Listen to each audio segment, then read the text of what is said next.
Welcome back to my channel TJ bro. എല്ലാവർക്കും സുഖമാണെന്ന് വിശ്വസിക്കുന്നു. നമ്മൾ ഇന്നത്തെ വീഡിയോയിൽ ഡിസ്കസ് ചെയ്യാൻ പോകുന്നത് 1.2 ലിറ്റർ 4 സിലിണ്ടർ എഞ്ചിനെ പറ്റിയാണ്. ഇറ്റ്സ് എ ജം ആക്ച്വലി. നമ്മൾ എല്ലാവരും ഷോറൂമിൽ സാധാരണക്കാർ ഷോറൂമിൽ ചെന്നിട്ട് 1 ലിറ്റർ എഞ്ചിൻ എടുക്കാൻ പോകുമ്പോൾ അവിടെ 1.2 ലിറ്റർ 4 സിലിണ്ടർ എഞ്ചിൻ ഘടിപ്പിച്ച വാഹനങ്ങൾ കാണുമ്പോൾ നമുക്കൊരു ആഗ്രഹവും കുറച്ചും കൂടി ബഡ്ജറ്റ് ഇൻക്രീസ് ചെയ്തിട്ട് നമുക്ക് ആ വാഹനങ്ങൾ എടുത്താൽ മതിയാന്നുള്ള ഒരു തോന്നലുണ്ടാവും. എല്ലാവരും ധാരണയാണ് 1.2 ലിറ്റർ 4 സിലിണ്ടർ എഞ്ചിൻ കുറച്ചും കൂടി എക്സ്പെൻസീവ് ആണ്, നമ്മളെ കൊണ്ട് അത് മേടിക്കാൻ സാധിക്കില്ല എന്നുള്ളൊരു തോന്നലാണ്. നമ്മൾ ഇന്നത്തെ വീഡിയോയിൽ ഡിസ്കസ് ചെയ്യാൻ പോകുന്നത് 10 ലക്ഷത്തിൽ താഴെ ഏതൊക്കെ മാനുഫാക്ചേഴ്സ് ആണ് 4 സിലിണ്ടർ എഞ്ചിൻ പ്രൊവൈഡ് ചെയ്യണമെന്നുള്ളത് നമുക്ക് നോക്കാം. ഞാൻ ഇന്ന് കൺസിഡർ ചെയ്യുന്ന 4 സിലിണ്ടർ എഞ്ചിനാണ്, കാരണം 3 സിലിണ്ടർ എഞ്ചിൻ ഞാൻ കൺസിഡർ ചെയ്യാറില്ല. കാരണം എന്തൊക്കെ പറഞ്ഞാലും 4 സിലിണ്ടറിന്റെ റിഫൈൻമെന്റും സ്മൂത്ത്നെസ്സും അത് 3 സിലിണ്ടറിന് അവകാശപ്പെടാൻ പറ്റാത്ത തന്നെയാണ്. 3 സിലിണ്ടറിന് എപ്പോഴും ഒരു ടർബോ വേണം, എന്നാൽ മാത്രമേ അതിന് പവർ കിട്ടുള്ളൂ, എന്നാലും റിഫൈൻമെന്റ് കിട്ടില്ല. പിന്നെ 4 സിലിണ്ടർ എഞ്ചിൻ അത്യാവശ്യം ഞാൻ പറഞ്ഞില്ല ഒരു ജെമ്മായിട്ടുള്ള എഞ്ചിനാണ്. 1.5 ആയിട്ട് കൺസിഡർ ചെയ്യുമ്പോൾ 1.5 അത്യാവശ്യം റിഫൈൻമെന്റ് ഉണ്ട് എഞ്ചിന്. പക്ഷെ 1.5ന് എന്താ പ്രശ്നം എന്ന് വെച്ചാൽ പെർഫോമൻസ് ഇല്ല. പക്ഷെ നമുക്ക് 1.2 ആകുമ്പോൾ അത്യാവശ്യം പെർഫോമൻസ് ഉണ്ട്, സ്മൂത്ത് ഉണ്ട്, ഡേ ടു ഡേ നമുക്ക് യൂസ് ചെയ്യാം. പിന്നെ മെയിൻ്റെനൻസ് കോസ്റ്റും കുറവാണ് 1.5നെ അപേക്ഷിച്ചിട്ട്. അപ്പോൾ നമുക്ക് കുറച്ചും കൂടി സിറ്റിയിൽ എപ്പോഴും അനുയോജ്യം. അത്യാവശ്യം ഹോളിഡേയ്സിൽ നിങ്ങൾക്ക് ലോങ് പോകണമെങ്കിൽ പോവുകയും ചെയ്യാം 1.2. അത്യാവശ്യം നല്ലൊരു എഞ്ചിനാണ് 1.4 സിലിണ്ടർ എഞ്ചിൻ. പിന്നെ പൊതുവെ 4 സിലിണ്ടർ എഞ്ചിൻ നമ്മുടെ എടുക്കണമെങ്കിൽ നിങ്ങൾക്ക് ഇപ്പൊ എടുക്കാം, കാരണം 4 സിലിണ്ടർ എഞ്ചിൻ നഷ്ടപ്പെട്ടുകൊണ്ടിരിക്കുന്നതാണ്. ഇപ്പൊ തന്നെ സ്വിഫ്റ്റിലും ഡിസൈറിലും മാനുഫാക്ചേഴ്സ് ഇപ്പൊ 3 സിലിണ്ടർ ആക്കി. കാരണം മാനുഫാക്ചേഴ്സിന് എപ്പോഴും ലാഭം കോസ്റ്റ് എഫക്റ്റീവ് എന്ന് പറഞ്ഞിട്ടുണ്ടെങ്കിൽ ഒരു സിലിണ്ടർ കുറച്ചിട്ട് പ്രൊഡ്യൂസ് ചെയ്യാന്നുള്ളതാണ്. കാരണം അതിന് അത്രയും കോസ്റ്റ് എഫക്റ്റീവ് ആണ്, കസ്റ്റമേഴ്സിന് മൈലേജും കൊടുക്കാം. അപ്പൊ മാനുഫാക്ചേഴ്സ് 3 സിലിണ്ടർ ആക്കി തുടങ്ങി എല്ലാ എഞ്ചിൻസും. അപ്പൊ നമുക്ക് 4 സിലിണ്ടർ 2-3 വർഷം കഴിയുമ്പോൾ ചിലപ്പോൾ 4 സിലിണ്ടർ എഞ്ചിൻ ഒന്നും ഉണ്ടാവില്ല. അതാണ് സത്യം. അപ്പോ മേടിക്കണേ നിങ്ങൾക്ക് ഇപ്പോ കൺസിഡർ ചെയ്യാം.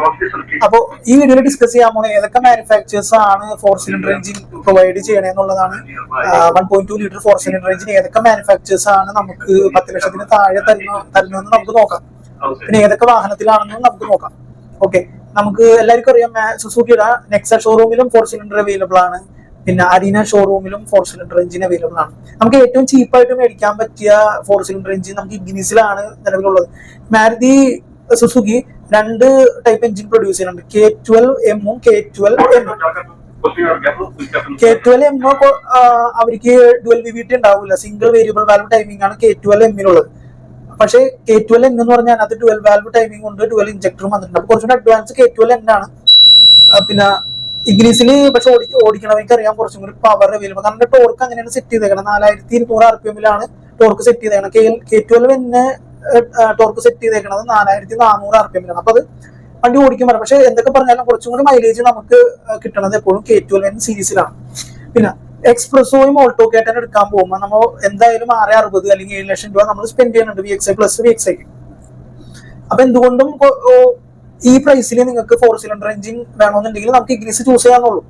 ഇഗ്നിസിന്റെ സിഗ്മ വേരിയന്റ് 690 അവൈലബിൾ ആണ്. ഞാൻ ഈ പറയുന്ന ഓൺ റോഡ് പ്രൈസ് ആണ്. 690 സിഗ്മ വേരിയന്റ് അവൈലബിൾ ആണ്, ഓഫറിൽ കൂടാത്ത പ്രൈസ് ആണ്. കാരണം ഓഫർ നിങ്ങൾ ഷോറൂമിൽ ചെല്ലുമ്പോൾ വേരി ചെയ്യും. ചിലവർക്ക് കോർപ്പറേറ്റ് ഓഫർ കിട്ടും, ചിലവർക്ക് എക്സ്ചേഞ്ച് ബോണസ് കിട്ടും. അപ്പൊ അത് വേരി ചെയ്യും. അത് നിങ്ങൾ മാക്സിമം എത്ര ഡിസ്കൗണ്ട് മേടിക്കാൻ പറ്റും അത്രയും ഡിസ്കൗണ്ട് ഷോറൂമിൽ നിന്ന് മേടിക്കാം, ഓൺ റോഡ് പ്രൈസിനുള്ളത് കുറച്ച്. ഓക്കെ, അപ്പോൾ ഇഗ്നിസ് അവൈലബിൾ ആണ്.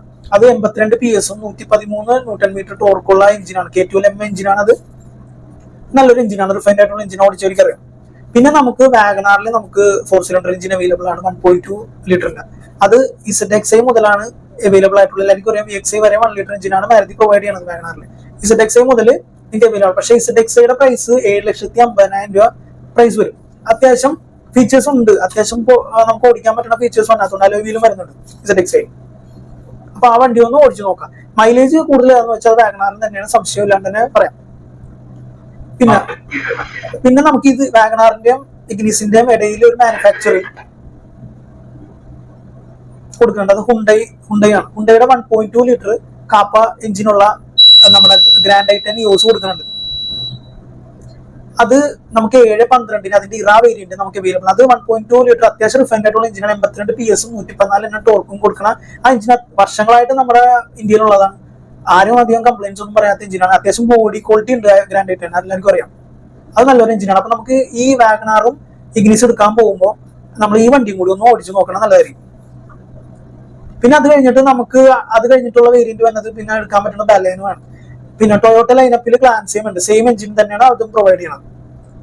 ബലെനോ ഓൺ റോഡ് 750 വരും അതിന്റെ സിഗ്മ വേരിയന്റ്. പക്ഷേ ഗ്ലാൻസി ആവുമ്പോ ഒരു 50,000 രൂപ ഡിഫറൻസ് ഉണ്ട് അവരുടെ മോഡൽ. നിങ്ങൾക്ക് ടൊയോട്ട സർവീസ് വേണമെന്നുണ്ടെങ്കിൽ നിങ്ങൾക്ക് ഗ്ലാൻസിലേക്ക് പോവാം, അല്ലെങ്കിൽ നിങ്ങൾക്ക് ബഡ്ജറ്റ് ആയിട്ട് നിങ്ങൾക്ക് 4 സിലിണ്ടർ വേണമെന്നുണ്ടെങ്കിൽ ഫ്രോൺസിലേക്കും പോവാം. ഫ്രോൺസിൽ 2 വർഷം മാനുഫാക്ചേഴ്സ് വാറന്റി വരുമ്പോൾ ടൊയോട്ടയിൽ അത് 3 വർഷമായിട്ട്. രണ്ടും K12 N സീരീസിൽ പറഞ്ഞ എഞ്ചിൻ തന്നെ, ഡുവൽ ഇഞ്ചക്ടർ ഡുവൽ VVT തന്നെ എഞ്ചിൻസ് ആണ് ഗ്ലാൻസിലുള്ളത്, ഫ്രോൺസിലുള്ളത്, സോറി ബലെനോയിലുള്ളത്. പിന്നുള്ളത് ഫ്രോൺസ് ആണ്. ഫ്രോൺസ് നിങ്ങൾക്ക് 880 കിട്ടുമ്പോ ടേസർ ടൊയോട്ട ലൈനപ്പിലുള്ള ടേസർ നിങ്ങൾക്ക് ഒരു 920 കിട്ടും. 40,000 രൂപ ഡിഫറൻസ് ഉണ്ട്.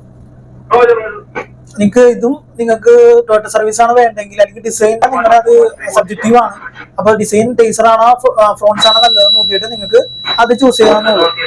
എന്തായാലും 40,000 ഡിഫറൻസ് ഉണ്ട് രണ്ടും തമ്മിൽ. സിഗ്മ വേരിയന്റും ഇതാവുമ്പോ, അതായത് ടേസർ ആവുമ്പോ നിങ്ങൾക്ക് ഈ വേരിയന്റ്, ഗ്ലാൻസ് ചെയ്യുമ്പോഴും ഈ വേരിയന്റിൽ തന്നെ നമുക്ക് അവൈലബിൾ. അത്യാവശ്യം നിങ്ങൾക്ക് ഓടിച്ചു നടക്കാനുള്ള ഫീച്ചേഴ്സ് ഉണ്ട്. ഓഡിയോ സിസ്റ്റം നിങ്ങൾ ചിലപ്പോൾ കണക്ട് ചെയ്യേണ്ടി വരും, അല്ലാണ്ട് വേറെ ഒന്നും. അപ്പോൾ ഇത്രയും വേരിയന്റ് നിങ്ങൾക്ക് 4 സിലിണ്ടർ അവൈലബിൾ. അത് കൂടാണ്ട് നമ്മൾ മെയിൻ ആയിട്ട് ഒരു എഞ്ചിൻ ഉള്ളത് ഹോണ്ടയുടെ ഐവിടെക് എഞ്ചിൻ ഉണ്ട്. അത് 1.2 ലിറ്റർ ഐവിടെക് എഞ്ചിനാണ്. 89 PS 110 Nm ടോർക്കുള്ള ഈ എഞ്ചിൻ നിങ്ങൾക്ക് ഇതിനകത്ത് ഈ 1.2 ലിറ്ററിന്റെ രാജാവ് എന്ന് പറയാനുള്ള, പക്ഷേ ഏറ്റവും റിഫൈൻഡ് സ്മൂത്ത് ആയിട്ടുള്ള എഞ്ചിൻ ഐവിടെക് തന്നെയാണ്. ഐവിടെക് എഞ്ചിന്റെ അമേസിന്റെ പ്രോബ്ലം എന്താന്ന് വെച്ച് കഴിഞ്ഞാൽ, നമുക്ക് മാരുതിനെ അപേക്ഷിച്ച് കുറച്ച് ടോർക്ക് RPM സെറ്റ് ചെയ്തേക്കണത് കുറച്ച് കൂടുതൽ, 4800 RPM ഇതിന്റെ 110 Nm ടോർക്ക് സെറ്റ് ചെയ്തേക്കണം. പക്ഷെ മാരുതിയിലും ബാക്കിയുള്ള മാനുഫാക്ചേഴ്സ് സെറ്റ് ചെയ്തേക്കണം, ഹുണ്ടയും സെറ്റ് ചെയ്തേക്കണം 4400 RPM. അപ്പൊ കുറച്ച് ഇനീഷ്യൽ എടുക്കുന്ന സമയത്ത് കുറച്ച് നമുക്ക് എന്താ ടോർക്ക് കുറവായിട്ട് ഫീൽ ചെയ്യും. പക്ഷെ അത് റണ്ണിങ്ങിൽ അത് മാരുതിയുടെ ഒപ്പം അല്ലെങ്കിൽ ഹുണ്ടയുടെ മറ്റു മാനുഫാക്ചേഴ്സിന്റെ ഒപ്പം എത്തും. ആ വണ്ടി കുറച്ചുകൂടി റിലയബിൾ ആണ്, കൂടുതൽ റിലയബിൾ എനിക്ക് ഐവിടെക് ആണ്. അപ്പൊ പിന്നെ ഈ 10 ലക്ഷത്തിന് താഴെ 954 നിങ്ങൾക്ക് ഹോണ്ട അമേസിന്റെ V വേരിയന്റ് ഓൺ റോഡ് ആണ്. സെഡാൻ, ഇത് 10 ലക്ഷത്തിന് താഴെ നിങ്ങൾക്ക് സെഡാൻ 4 സിലിണ്ടർ അടുപ്പിച്ച സെഡാൻ വേണമെന്നുണ്ടെങ്കിൽ നിങ്ങൾക്ക് അമേസിലെ പോകാൻ പറ്റുള്ളൂ. പിന്നെ ഡിസൈർ ഉണ്ട് ആ റേറ്റിന്, പക്ഷേ ഡിസൈർ 3 സിലിണ്ടർ ആണ്. അപ്പോൾ നിങ്ങൾ അമേസും ഡിസൈറിന്റെ 3 സിലിണ്ടർ ഓടിച്ചിട്ട് നിങ്ങൾ കൺഫേം ചെയ്ത് വേണമെന്നുള്ളത്. മൈലേജ് 3 സിലിണ്ടറിലായിരിക്കുള്ളൂ, പക്ഷെ നിങ്ങൾക്ക് റിഫൈൻമെന്റ് സ്മൂത്ത്നെസ്സും വേണമെന്നുണ്ടെങ്കിൽ 4 സിലിണ്ടറിൽ തന്നെ പോകണം, അത് അമേസിൽ തന്നെ പോകണം. അത് രണ്ടും ഓടിച്ചിട്ട് നിങ്ങൾ കൺസിഡർ ചെയ്യുക ഏതാണ് അതിന്റെ പ്രശ്നം. അപ്പൊ അമേസ് ഓക്കെ. പിന്നെ ഉള്ളത് നിങ്ങൾക്ക് ഹുണ്ടയുടെ തന്നെ i10 ഗ്രാൻഡ് i10 നിയോസ് കഴിഞ്ഞ് കഴിഞ്ഞാൽ നിങ്ങൾക്ക് എക്സ്റ്റർ അവൈലബിൾ ആണ്. എക്സ്റ്റർ നിങ്ങൾക്ക് base model Exter EX 745 on road ആണ്. 745 എക്സ്റ്റർ 1.2 ലിറ്റർ കാപ്പ് എഞ്ചിനുള്ള വണ്ടി, അതൊന്ന് ഓടിച്ചു നോക്കാം നിങ്ങൾ. ഹുണ്ടയുടെ എഞ്ചിനും നല്ലത് തന്നെയാണ്, അപ്പൊ അതും കൂടി ഒന്ന് ഓടിച്ചു നോക്കാം. പിന്നെ എക്സ്റ്റർ കഴിഞ്ഞാൽ നിങ്ങൾക്ക് i20 അവൈലബിൾ ആണ്. i20 ഇറ എന്ന് പറഞ്ഞ വേരിയന്റ്, ഈ 1.2 ലിറ്റർ കാപ്പ് എഞ്ചിൻ ഘടിപ്പിച്ച i20 ഉണ്ട്. നമുക്ക് അത് ഓൺ റോഡ് വരുമ്പോ 831 ആവും. അപ്പോ അതും കൂടി നിങ്ങളൊന്ന് ഓടിച്ചു നോക്കാം. i20 അറിയാം, കുറച്ചുകൂടി പ്രീമിയം ആയിട്ടുള്ള ഒരു ഹാഷ് ബാക്ക് ആണ്. 831 കൊടുക്കേണ്ടി വരും. പിന്നുള്ളത് ഹുണ്ടൈ വെന്യൂ അവൈലബിൾ ആണ്. ഹുണ്ടയുടെ വെന്യൂ നമുക്ക് 939 ഈ സെയിം 1.2 ലിറ്റർ കാപ്പ് എഞ്ചിൻ ഘടിപ്പിച്ച വെന്യൂ നമുക്ക് അവൈലബിൾ ആണ്. പക്ഷെ 939 ആവും. നിങ്ങൾക്ക് ഓഫർ കിട്ടുമെന്നുണ്ടെങ്കിൽ നിങ്ങൾ ഷോറൂമിൽ നിന്ന് ചോദിച്ചു മേടിക്കാം മാക്സിമം. പിന്നെ അത് കഴിഞ്ഞിട്ടുള്ള കിയയുടെ ഒരു വണ്ടി കൊടുക്കുന്നുണ്ട്, സോണറ്റ്. പക്ഷെ അത് ഒരു 20,000 രൂപ ഡിഫറൻസ് ഉണ്ടാവും ഹുണ്ടൈ വെന്യൂവിനെ അപേക്ഷിച്ചിട്ട്. 959 അല്ലെങ്കിൽ 960 നിങ്ങൾക്ക് കൊണ്ടുപോകാണ് കിയ സോണറ്റ്. അപ്പോൾ കിയ സോണറ്റ് വേണ്ടവരും പോയി അതൊന്നും ഓടിച്ചു നോക്കാം. അപ്പൊ ഇത്രയും വാഹനങ്ങളിൽ മാത്രമേ നമുക്ക് 1.2 ലിറ്റർ 4 സിലിണ്ടർ എഞ്ചിൻ അവൈലബിൾ ആയിട്ടുള്ളൂ. പിന്നെ ഒരു കാര്യം, ഹോണ്ട അമേസ് ഈ വേരിയന്റ് ബേസ് മോഡൽ ആണെങ്കിലും അത്യാവശ്യം ഫീച്ചേഴ്സ്, അത്യാവശ്യം ഓഡിയോ സിസ്റ്റം ഉണ്ട്, അതിനകത്ത് സെന്റർ ലോക്ക് ഉണ്ട്.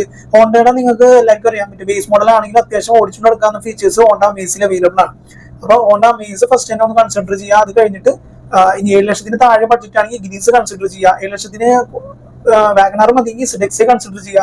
പിന്നെ ഗ്രാൻഡ് i10 നിയോസ് ഓടിച്ചു നോക്കാൻ മറക്കരുത്. അതും ഈ പറഞ്ഞ 712 ഓൺ റോഡാണ്. ഇത്തരം വാഹനങ്ങളൊക്കെ ഓടിച്ചു നോക്കാം. എന്നിട്ട് മാത്രം 1.2 സിലിണ്ടർ 4 സിലിണ്ടർ ഏതാണെന്നുള്ളത് നിങ്ങൾ ചൂസ് ചെയ്യാം. അപ്പോൾ ഞാൻ പറഞ്ഞ മാനുഫാക്ചേഴ്സ് ഏതൊക്കെയാണ് ഒരാഴ്ച റിപ്പീറ്റ് ചെയ്യാം.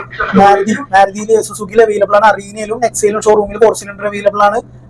ഹോണ്ടയുടെ ഐവിടെക് എഞ്ചിനുള്ള ഹോണ്ട മാനുഫാക്ചേഴ്സ് 4 സിലിണ്ടർ കൊടുക്കുന്നുണ്ട്. ടൊയോട്ട ലൈനപ്പിൽ മാരുതിയുടെ 4 സിലിണ്ടർ അവൈലബിൾ ആണ്. പിന്നെ ഹുണ്ടയുടെ 1.2 കാപ്പ എഞ്ചിൻ അവൈലബിൾ ആണ് 4 സിലിണ്ടർ ആയിട്ട്. അപ്പോൾ ഇത്തരം മാനുഫാക്ചേഴ്സ് മാത്രമേ നിലവിൽ 4 സിലിണ്ടർ പ്രൊവൈഡ് ചെയ്യണുള്ളൂ. അപ്പോൾ ഇതെല്ലാം എല്ലാവരും ഓർത്ത് വെക്കാം. പിന്നെ എന്തെങ്കിലും കൂടുതലായിട്ട് അറിയാമെങ്കിൽ കമന്റ് ബോക്സിൽ ഒന്ന് രേഖപ്പെടുത്താൻ മറക്കണ്ട. അപ്പൊ എല്ലാവർക്കും നല്ലൊരു ദിവസം നേരുന്നു. It's your DJ bro signing off.